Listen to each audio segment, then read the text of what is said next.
22 जून को जो 5 जिले की माइनॉरिटी कॉन्फ्रेंस होने वाली है उसकी तफसील बताना। और दूसरा मामला जो है कि जो जन्म दाखिले बनाए गए थे जिसकी एसआईटी इंक्वायरी कर रही थी, अब जो है कारपोरेशन की तरफ से तीनों प्रभाग 2 नंबर, 3 नंबर और 4 नंबर प्रभाग अधिकारी की तरफ से जिन लोगों के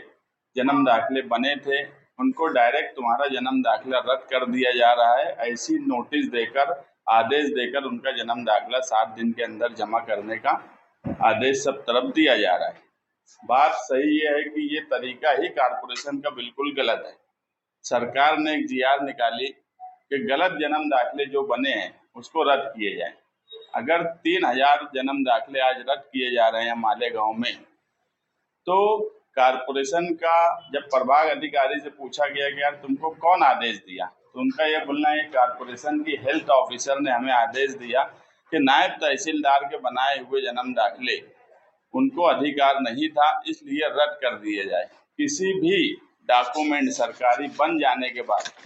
ये तरीका कभी हो ही नहीं सकता कि नायब तहसीलदार को अथॉरिटी देने का काम आवाम ने, जन्म दाखिला बनाने वालों ने नहीं दिया था,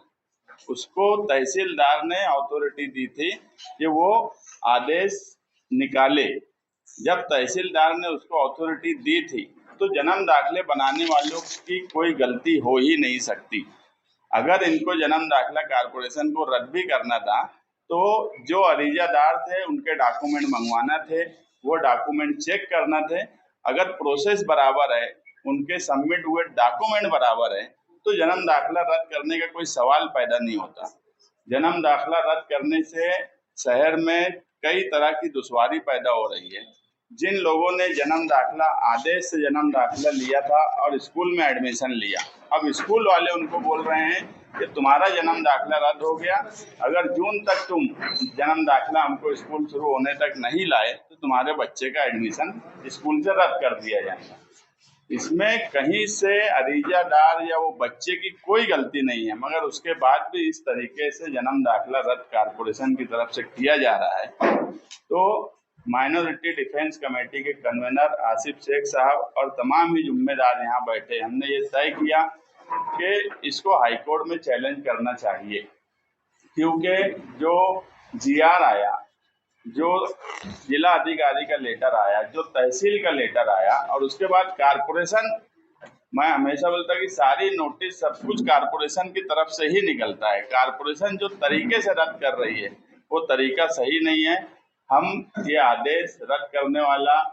गवर्नमेंट का जीआर, ये सबको हाईकोर्ट में चैलेंज करेंगे ताकि इंसाफ मिले। क्योंकि एक तो ये होता है कि नाइंसाफी हो रही है हमारे साथ, उसके बाद प्रोपेगेंडा इस तरीके से फैलाया जाता है। ये बीजेपी की ऑफिशियल साइट पे मुख्यमंत्री के फोटो के साथ ऐसा दिया गया कि ये डर अच्छा है, मालेगांवात 2979 जन्म प्रमाण पत्र रद्द, अवैध बांग्लादेशियांना शोधून काढून भारताबाहेर हाकलणार। कोई चार्जशीट में, दोनों चार्जशीट में एक भी बांग्लादेशी पुलिस ने कहीं पे साबित नहीं कर पाई। ये जन्म दाखिले जो रद्द हुए, ये खुद बोलते कि तहसीलदार, नायब तहसीलदार ने जो जन्म दाखिले दिए हैं उसको पावर नहीं था, इसलिए रद्द हो रहे। गलती सरकार की, गलती सरकार में बैठे हुए ऑफिसरान की, और जन्म दाखिला एक आम आदमी का रद्द हो रहा और उसपे बीजेपी जो है उसको गलत एंगल से ऐसा बता रही है कि ये सब बांग्लादेशी है। और जिस तरीके से जन्म दाखिला एसआईटी, उसके बाद ईडी, अभी होम मिनिस्ट्री से कुछ लोग आए, वो चेक करके गए कारपोरेशन में, उस चार्जशीट फाइल होने के बाद जो तवाब है उसका ट्रांसफर चार्जशीट फाइल होने के बाद लिया गया। तो ये सारी चीजें जब माइनॉरिटी डिफेंस कमेटी देखी और समझ रही है, हम जो लोग जेल में हैं उनकी जामीन की कोशिश भी कर रहे हैं, हमारे वकील यहाँ बैठे हैं,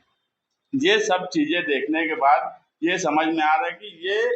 एकदम उसको घुमा दे रहे हैं, पूरे मामलात को इस तरीके से पेश कर रहे हैं कि यहाँ बांग्लादेशी है और ये जन्म दाखिला जो रद्द हुआ ये बांग्लादेशियों का है, और सरकार ही उनके आदेश में बोलती कि नायब तहसीलदार जो है वो गलत है। तो इस तरीके से अगर हमको इंसाफ नहीं मिल रहा है तो हम हाईकोर्ट में ये पूरे जन्म दाखिले रद्द करने वालों को हाईकोर्ट में चैलेंज करेंगे और जिन लोगों का मालेगांव शहर में जन्म दाखिला रद्द होने की नोटिस मिल रही है वो तमाम ही लोग आगरा रोड पर जो आसिफ शेख रशीद साहब चैरिटेबल ट्रस्ट की ऑफिस है और समाजवादी की ऑफिस, वहां अपनी अपनी नोटिस लाकर जमा करें। हम उनके साथ इंसाफ करने की कोशिश करेंगे।